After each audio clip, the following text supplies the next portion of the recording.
This is a Chinampa symbol right here. So we have Chinampas up here. Down here we see the Chinampas around Xochimilco, and that was again probably where that originated, and here in Chalco, and then around Tenochtitlan they also built Chinampas. But at this point, when the Mexica get here, there's nobody living. Well, there's small settlements on Tenochtitlan, but it's not there yet. So they started here and they practiced the Chinampa agriculture, and they owed tribute to the king of Azcapotzalco right here, and they had to bring their tribute all the way down to Azcapotzalco. So we're going to see how that works. So this is what Nicolle tells us to set up the system. It tells us all about the floating Chinampas, or the lack of floating Chinampas. Through the centuries, the inhabitants of the capital, Mexico City, have consumed vegetables, corn, and flowers almost exclusively produced by the industrious gardeners of the Chinampas. The sale of starter plants also constituted an important enterprise, and they were obtained in a very peculiar manner. Within a fence, so they would build a fence upon a substratum of already decomposed aquatic plants, think mock, lake mock, right? They put a cap of liquid mud from 6 to 7 inches thick. I'm talking with my hands. That's too funny. I just realized nobody can see that. Sorry. 6 to 7 inches thick, which was allowed to dry out.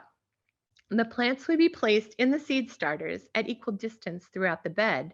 And when they had sent out roots and grown, the Chinampanecas, the people tending the Chinampas, would water the plot well and divide them into smaller equal blocks, cutting the mud with a knife. When each cube of earth with its respective plant, whose roots had spread out perfectly on the earth, they would be able to be lifted, handled, and transported easily. Once planted in the gardens, the plants would develop quickly. Now, I know that was a lot of reading, so I do have a picture. So this was a model that my daughter and I found at the Templo Mayor, the main pyramid in the Aztec city of Tenochtitlan, that's been excavated, and it shows how the Chinampas worked. So these right here are canals, small canals in between each Chinampa, and this is how they would have been built. So there was a layer of mud or muck, layers of debris, mostly agricultural waste or plant waste, tree trunks, branches, another layer of mud, another layer of debris, and then a top of mud, and then, I don't know if you can see, but I think a layer of topsoil. And so they would build this is a fence, and then they would just fill up the fences with all this mud. The lake was really shallow, so they would scoop out the mud and put it in the Chinampas, and then the plant material would fill the lake back up. So there's always fresh muck every year as the plants and as the lake started to fill itself back in. And they would plant these ahuehuete. This one I think is an ahuehuete. This one is a huixolotl. So they would plant the willows and the cypress, and you can see how their roots would come down and they would hold the banks of the Chinampas. Both of these plants, you can see what it looks like. I want to go back to the seed starter in a second though. Both of these trees love living in the water, so they were quite happy here. The huixolotl grows quickly. The willow grows quickly, so it would establish itself well. And then the ahuehuete, that grows slower, but it would give more support to the Chinampas. So, and you can see back here a little bit more of the model. But as you can see, there's corn in both of these, and then we do have some flowers and stuff. Flowers were a huge tribute item, and so there would have been thousands, maybe millions of flowers too growing in here at any one time. They always show it with corn, and corn is really important, but the flowers are important too. This is our little seed starter process here. So we have the little the blocks that they would lay out, and then you can see that they've started to cut them, and then with the plant in each one. Once it dried out a little bit, not enough to kill the plant, but enough to make it transportable. These are the boats right here. I don't know if you can see them very well, but these are little flat boats. So you can't haul a lot of wet mud in your little boats, 30 miles to Azcapotzalco. So they'd have to be fairly dry so that they could be transported, but they could have transported these seedlings anywhere across the lake. This is an example of what the Chinampas look like today, which is much like what it looked like then. You see our willow here hanging down, but you can also see the little inlets. These are the Chinampas, the established plots, and this is one of the main canals Here's another one, and it's more established. And we have some bananas and bougainvilleas. I'm not sure those are native to Mexico, but they are spectacularly beautiful. This is a willow right here, and I think this one back here might be an ahuehuete, the cypress. You can see one of the tour boats going through here, and people come and take an afternoon or a picnic in the garden a lot. It's much cooler here because of the evaporation. As the water evaporates from the chinampas, the capillary action of the roots and the ground pulls more water in so that they don't have to worry about drying out unless the lake gets really, really low. And there's a coolness that is involved with the amount of evaporation going on. It's beautiful. So anyway, back to the Mexica and their chinampas. We want to talk about the ahuehuetes and power, the cypress trees. So the Azcapotzalcans, who are dominating the Mexica, who are living on the island up in the top of the north part of the lake, they demanded a show of gratitude and subjugation, a tribute in sustenance plants, fish, frogs, and other lacustrine products. Remember the frogs. Frogs are really important for water and for food. Frogs are a good food source. Bugs too. Bugs in the area were really good food sources and lots of protein sources. After some years, the king of Azcapotzalco decided to ask for additional tribute that he believed nearly impossible for the Mexica to attain. So, he's not a real benevolent ruler here. His advisors had suggested that the Mexica paid very little tribute and that it was necessary to repair and beautify Azcapotzalco so that the new tribute should be for them to deliver cypress trees and willow trees to plant in the city. And at the same time, the Mexica had created the seedbed process on the surface of the lake that moved by a boat, and they sowed the seeds of sustenance plants on these. And so this is Alvarado de Tososomoc. He was the grandson of Moctezuma II, who's writing about what happened before the Europeans arrived. So anyway, floating tribute rafts, yes. The Mexica were very upset by this request. They cried and they wailed and they were so upset. But their divinity, Huitzilopochtli, means hummingbird on the left, told them that they should accept the tribute. And he told them, you should, quote, you should bring the cypresses and willows that were requested and make rafts over the water and seed them with all the vegetables and items that were requested, and I will make it easy and smooth. So here's a picture where they're showing the creation of these floating rafts, not the chinampas. It's a separate thing, but you can see the mats here, and they are also doing them inside a fence, which is a good way to keep structure. And they would have planted the trees along them too, and then they figured out that they could plant these beds and the trees, and then when the trees were big enough to transport to be taken to beautify Azcapotzalco, they could release their roots from the water from the lake bed and transport the whole thing with these trees, medium-sized trees. They wouldn't be full-size trees, but medium-sized trees, especially the willows that would have grown very quickly, and they would be able to transport them down to Azcapotzalco. So again, just to show you, they were growing them up here. They were bringing them down here. So we'll keep going. So the Mexica did as their tutelary figure had requested, and quote, it seems that after that they found it easy, and they planted the trees and also brought the mobile seed beds like a raft over the water, all seeded with corn stalks, chilies, tomatoes, amaranth, beans, squash, and many roses. And I have an asterisk there because when the Spanish describe the plants, they just call all the flowers roses. They're definitely not roses. Most of them aren't even roses.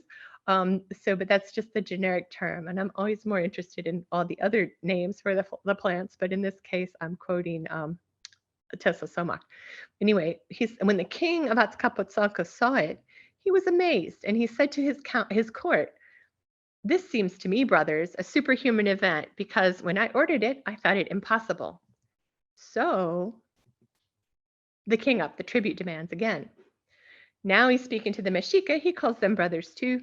It seems to me that you made this all so easy and that you are powerful. So my desire is that when you bring me the tribute for which you are obliged, that in the seed beds or rafts, amid the foodstuffs, you would bring a heron and a duck, each one sitting on their eggs, and that they arrive exactly when the babies would hatch.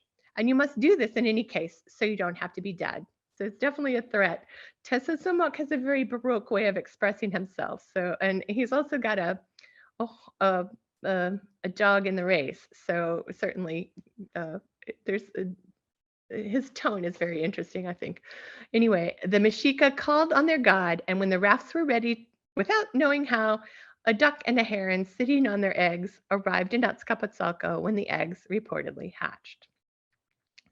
And again, I'm a little tongue-in-cheek with Tesosomoc, but it's a fascinating story. The Mexica kept up this level of tribute for 50 years, and then that's when the Aztecs took over. Anyway, I wanted you to see some of the ahuehuetes that are actually some of the mature ones on the edges of the Chinampa. So here are the planted fields here, and these are the cypress trees, and again, the canal here. So more about the ahuehuetes. So we're going to look now at the ahuehuetes themselves as tribute. These plants are spectacular. They grow, they live long, and even after they die, there's still important memories of the Mexica heritage, the indigenous heritage. We're back in Chapultepec Park, the park on the edge of the lake where the aqueduct to Tenochtitlan started. And this is a very ancient tree. And of course, it's dead now, but they're still tending it. It's still a place that people visit. Whoops. And it's called El Sargento, the Sergeant. So it's standing guard here in Chapultepec Park. This is another important ahuehuete from the Night of Sorrows, the Noche Triste. When Cortez left Iztapalapa, he did go to Tenochtitlan, where he kept Moctezuma II under house arrest for, I've forgotten now, 4 or 5 months, the number of months. And then he was drawn away to the coast on business. And so while he was gone, Pedro de Alvarado ordered the execution, the massacre of a bunch of the people in Tenochtitlan who were celebrating a religious festival, and he had them massacred. Well, and this caused a huge outrage that eventually forced the Spaniards and their indigenous allies out of the city, and it's on an island. So the only way to get out of the city is to run down a causeway. And so as they were running down the causeway, they were easy pickings. They suffered huge casualties, but eventually they got to the shore of Lake Texcoco and were able to go inland enough, and they found a giant ahuehuete where they stopped and rested, and they were able to catch their breath and continue on. So this is the ahuehuete, supposedly that 500 years ago, the Spanish and their allies were able to find some rest before they moved on back to Tlaxcala, which is where they were eventually going to get the allies to come back and take Tenochtitlan. But you can see that this ahuehuete is also really important even after it has died. The good news is there are some live ones. This one is called El Tule, and it's in Oaxaca. It's the next valley down. No, it's the second valley down. And this, you can see, I don't know if you noticed, but these are children standing around it. This tree is estimated to be somewhere between 1,000 and 2,000 years old. And it's just spectacular. My husband and I had the pleasure of visiting it several years ago, and it's just a gorgeous place, and it's still live, thank goodness. Back to our map, just to see what's going on. So from the ahuehuetes, we're going to move over here to Texcoco and talk a little bit more about Netzahualcoyotl and his Hueytecpan. This is called Texcotzinco, Little Texcoco. And this part of the mountain is called the Baño de Netzahualcoyotl, Netzahualcoyotl's bathtub. These parks, his descendant, Alva Ixtlilxochitl, also wrote, like Tesosomoc, about what was going on before the arrival of the Spanish. And this is the description Alva Ixtlilxochitl gives to this site, Texcotzinco. These parks and gardens were adorned with rich and sumptuously ornamented alcázars, or summer houses. Alcázar is the Arabic term that they use in Spain for the summer houses that the rulers in Islamic Spain built to escape the heat of the summer, and they often had a lot of irrigation, running water, fruit trees. They were beautiful places of rest to get out of the summer heat. So anyway, interesting that he used the term alcázar. Like the alcázars in Spain, they had fountains, they had irrigation channels, canals, lakes, and their bathing places, wonderful mazes, where he had a great variety of flowers planted, and trees of all kinds, foreign and brought from distant parts. So this is also a process of collection of the exotic, and it happened in Chapultepec. It happened also in Iztapalapa. And so the powerful people who lived there would collect very exotic animals and plants to bring to their Hueytecpan. Unfortunately for Tezcatzinco, it's kind of high up in the altitude and it's cool there. So a lot of the beautiful tropical plants and animals that Netzahualcoyotl wanted to use wouldn't thrive there. So he had them painted in the insides of the buildings. And we'll see one of the buildings that might have had paintings in a little bit. We're going to see now the top of the Tezcatzinco. The baños are kind of over here, the one we just saw. And then this is the temple to Tlaloc, who's the rain god at the top of the hill here, top of the mountain. This is called the throne of Netzahualcoyotl, and it probably had water coming over it. And so it was an artificially created waterfall. And then there's a walkway that leads down to a platform here, a flat place that would have been a place where they would perform dancing or military exercises or festivals. So I want you to see the top of the shrine here. So here's Netzahualcoyotl's bath, where we started, and notice there's a cave here. Interestingly, this cave goes in here and comes out up here at the temple of Tlaloc. I'll show you just, we'll take a peek and come back. So here's where the cave comes out, right? So you can go in here and end up down here at Netzahualcoyotl's bath. A lot of the cave is human created too. So we know that they've excavated this cave so that they did have this access on purpose. This is the Netzahualcoyotl's throne. And then down here is a shrine to the water goddess. So Tlaloc is the rain god. Chalchihuitlicue is the water goddess. There's a pool here. There's a basin here. There's a ritual pool here. And Netzahualcoyotl's bath also has a pool. And so we're looking at a really interesting configuration that is very common in Mesoamerican structures and ceremonial sites that actually invoke the four cardinal directions. So this is the east. See, north is right here. The east, the north, the west, and the south. And actually on certain days, this is actually the aqueduct that comes from another mountain that they used to bring the water in. The water comes from another mountain that was constructed by Netzahualcoyotl's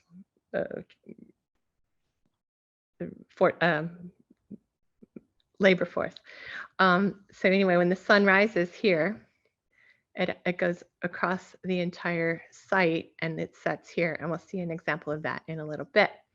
Right now, I do want to talk about the temple to Tlaloc at the summit, and then we're going to look down from the temple to Tlaloc, and you can see the walkway and the ceremonial ground, and then the path on. This is the Netzahualcoyotl's throne, and then the path on out to the pool in the east, dedicated to Chalchihuitlicue, the goddess of contained waters, so lakes and rivers and flowing waters as well. That was her purview, which is again right here. This is a really good drawing. This is an aqueduct that went all the way around the site, all the way around. You saw how big that was.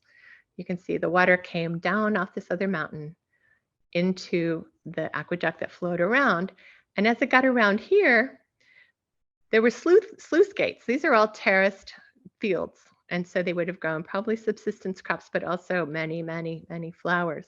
And so if they needed to water, this was all used to water the plants here. Again, this is our cave and our Netzahualcoyotl's baño, bath. And then we're going to look right here in the western pond, which is right at the edge. And this is called the Baño de la Reina, the Queen's Bath. You can see the water would come through here, fill up the pond or the baño. These are steps down into it, as Cortez had described.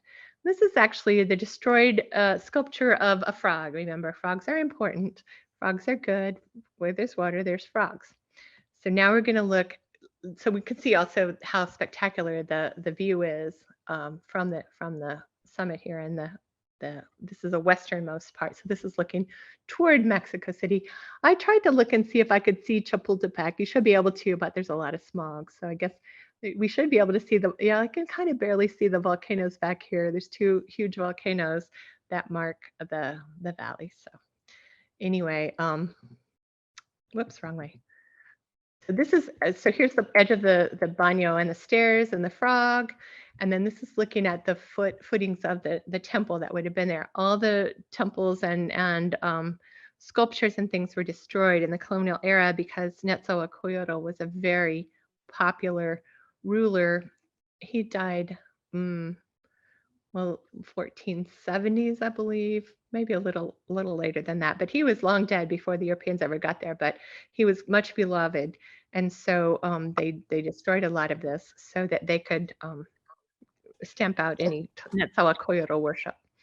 So this is a picture of the palace that would have been built right here at the site. Again, you see the frogs there, probably more than one frog.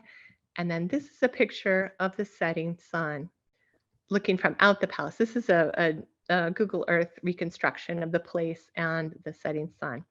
So finally, we just, the last bit, what about Netzahualcoyotl and the Ahuehuetes? Well, at the base of the Hueytecpan of Tetzcoatzinco, Netzahualcoyotl planted a forest of 1,000 Ahuehuete trees, 1,000 of those humongous trees, oriented toward the 4 cardinal directions in a gigantic quadrangle. Again, he's marked the four directions, making this a sacred space. Celia Nuttall explains that in the mid-19th century, 400 years after these were planted, a United States diplomat to Mexico noted that hundreds of these trees were still identifiable. Another visitor in 1856 mentioned that some of them were 40 feet in diameter. But by the 1920s, the trees were beginning to die and decompose. Still, this massive stand of Ahuehuete communicates their importance in establishing the grandeur of Netzahualcoyotl's rulership. Only a very powerful Tlatoani could marshal the labor and resources to achieve this type of horticultural project. And that's quoting Nicolle and me. Thank you. I'm going to stop sharing. And maybe we can talk.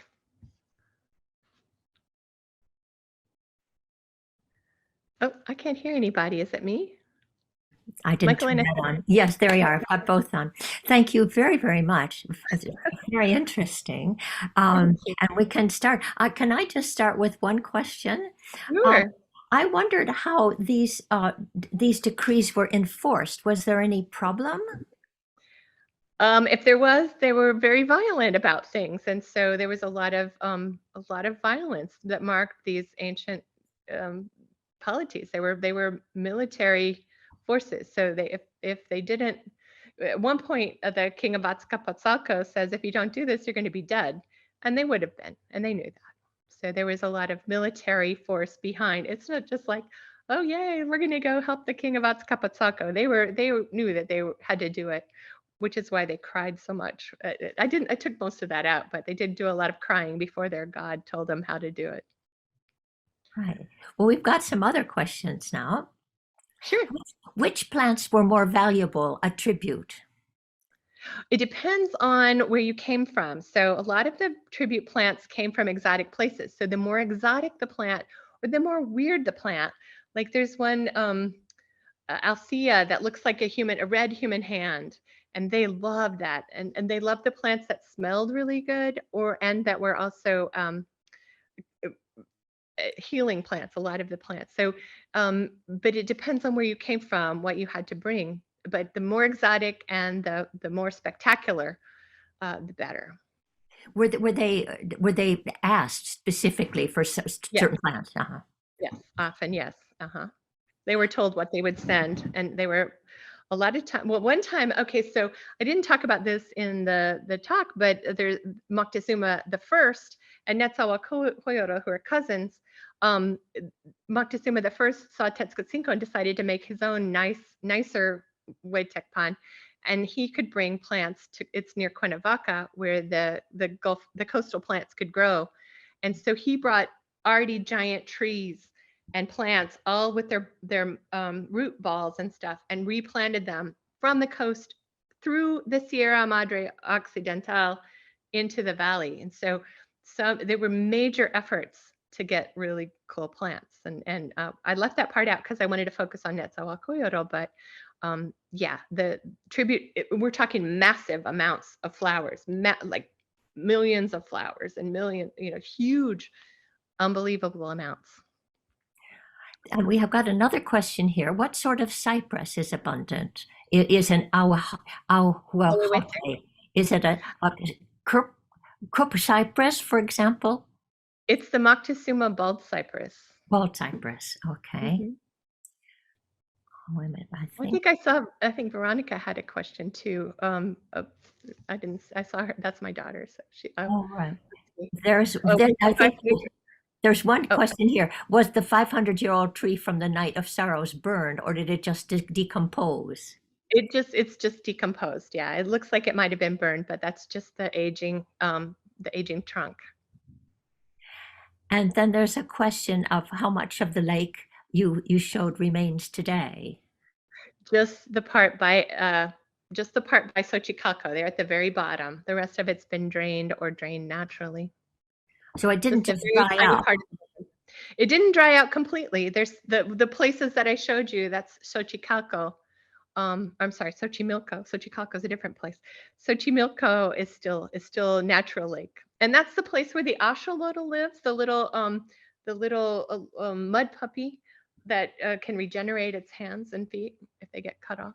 All right. And that's the only place it lives, and it's a pretty interesting place too. And Marlis Hinckley says, thank you very much for this presentation. I was wondering if you could comment a little bit more about the uses of water in the garden, irrigation, air conditioning, ritual, etc. Are there elements of this visible in the archaeology or in the poetry that you mentioned at the beginning? Yes, excellent question. Thank you. You hit my poetry. I didn't talk about the poetry, but I will in a second. Yes, they can, for example, at Tetzcoatzinco, you can see the entire aqueduct that's around there. There are remnants of the aqueduct from Chapultepec. So there are archaeological evidence of the irrigation. The air conditioning, that's just a natural thing that happens with the evaporation in Xochicalco. So Xochimilco, I don't know why I keep trying to call it Xochicalco. And so everybody knows that if you want to get cool, it doesn't get that hot in Mexico City, but if you do want to get cool, you would go down to Xochimilco. Now I'm not going to be able to say it right. The poetry doesn't necessarily talk about the physical structures, but it talks about the plants. And that's one of the reasons I got interested in this, was to find out more about the plants. And so I thought, oh yeah, gardens, yay, I can do this. We're going to talk about the plants. Well, I was focusing on the poetry that didn't talk really enough about the process. So Nicolle helped me kind of steer toward the horticultural process. And then that helped me see the tribute part of it was not just the plants, but also the labor involved. Can you imagine how many people it would take to build an aqueduct from across a lake? That was probably 3 or 4 miles. I guess that's not that big a deal. The Romans did all kinds of crazy stuff like that too. So there is still archaeological evidence. I'm really interested in the next valley over in Tlaxcala, because I think they might have had evidence too. And so I get to meet with some of the Tlaxcalan archaeologists to talk about what kinds of structures are still available there. I hope that answered the question. Well, Veronica asks, can you comment on how they cultivated what you now think of as native plants? Sure. They had massive gardens, and they have all kinds of indexes and ways to keep track. But in the paintings of the buildings, they also painted important plants. And then there are some oral accounts, and then a physician named Hernandez came to Mexico and documented a lot of the plant materials. Also, and pictorial documentation in the Florentine Codex is a whole book about plant materials where they talk about the uses of the plants and the kinds of plants, and they have pictures of the plants, which is where the guy that did the little digital mock-up got his plant resources. And then Hernandez also put together a treatise on a codex of herbs and the uses, the native names, the what they would call it if it was somewhere, if it was Spanish. And also they always showed the roots. And I think that's really interesting. They were always showing the roots of the plant as well as the plant itself. So yeah, and then in these poems that I've been working with they're really war poems because of the flowery wars. The warriors are birds and butterflies, and they have also plant imagery in their warfare gear. And then they would battle, and supposedly there's a big fight over whether this really happened very many times, but at some point they were trying to make captives to sacrifice to the rain god to get rid of this 4-year massive drought. But they said on the battlefields, after the battles were over, the blood attracted the butterflies and the birds. And I guess we know that bone meal is really good for plants too. So the plants came up really very vital and vibrant. So this idea, well, and of course they used, I was telling you about the Huaytecpan, where he brought the materials from the Gulf Coast, and they would bring these giant trees and they would plant them, and then they would water them with quail blood. And that would take a lot of quail. So again, we're talking massive quantities, but the quail blood was supposed to help them thrive in their new setting. And apparently it worked, because he did have a beautiful Huaytecpan. And now it's a vacational center, and you can go there. It's not the same, but it's still a beautiful garden place where you can visit. So was this a basic, so an agricultural society? Were there other industries? Were they supporting other industries, or was it basically they were agricultural? So yeah, in fact, Sahagún, the Codex Florentino, has a whole treatise on all the things people did. There were woodworkers, there were plant workers, there were feather workers, goldsmiths. They had all kinds of different industries, and mostly it fed the military. So the military were, because to hold that kind of structure and to stay on top, you had to dominate the polities that you were getting tribute from, and you had to make sure that they got their tribute to you. The Aztecs had colonies as far south as Nicaragua, and on from the Pacific to the Atlantic. And so they had a massive military presence. And so most of the production was either in service to or preparing things for military endeavors. Right. So let's see. Pippa asks, did the Mexica have water management skills before they arrived in the valley? That's a great question. Probably not. They were nomadic hunter-gatherers, and they were called Chichimecs, which meant sort of the idea of the wild people or the hunter-gatherer people, as opposed to the Toltecs, who were the settled agrarian people who had already lived in the valley. So the current thinking is that the Mexica learned from the settled Toltecs how to do the water the cultivation, and then they evolved their own techniques past that. But before, they would depend on hunter gathering, and so they weren't around bodies of water to develop those. They may have brought them from somewhere else, but the thought is that the Toltecs had already established that kind of stuff when they got here. Right, and did they have a similar kind of system of tributes and everything, the Toltecs? No, they were the agrarian societies, and so most of their product went to going back to fertility and growing plants. So the Mexica introduced this aspect, and the Chichimecs in general the more warfare aspects. So the Toltecs needed to be protected, though, from there were bands and bands and bands of Chichimecs coming in, not just the Mexica. And so they would come in and settle, and they were militaristic. So they were really good at hunting and at gathering, but they were also good at warfare skills like the atlatl and bows and arrows and stuff like that. And so they were able to take what they wanted eventually. Mexica talk about all these years of servitude, but the Toltecs tended to be less militaristic, although we find militarism from the very beginning at the major cities. To protect a major city, you were going to have a strategic location and be able to mount armies to support you.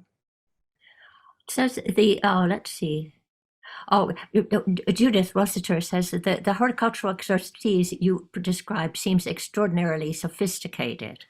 It was. In fact, the Aztecs had public restrooms where they collected everybody's excrement and urine and used it in their intensive agriculture. There was all kinds of resources dedicated to producing this huge amount of food that was necessary. As I said before, though, with the migratory fowl, bugs, bug larvae, all kinds of different use of bugs and bug larvae, plant stuff. They didn't have, except for the turkey, domestic, and the dog, which they did eat upon occasion, domesticated animals or beasts of burden, but they were able to sustain this massive population and very sophisticated. It rivaled Constantinople at the time, but it was an inland place, and so we don't really ever get that far to imagine that there could be something that rivaled Constantinople at that time, but it was as big as or bigger than Constantinople. And Cortez comes in and said he's never seen anything as beautiful as the city of Tenochtitlan, and that it was way more beautiful than Venice. So nice. Yeah. And in terms of huge volumes of flora required for the tributes, how did they scale up to that level? I think that's a great question too. I think part of it has to do with the fact that it's an incredibly lush place to grow plants. Unless there's a water problem, unless there's a drought or something, plants grow everywhere, and it's very a lot of the area in that valley is very Right. fertile and rich. Yeah.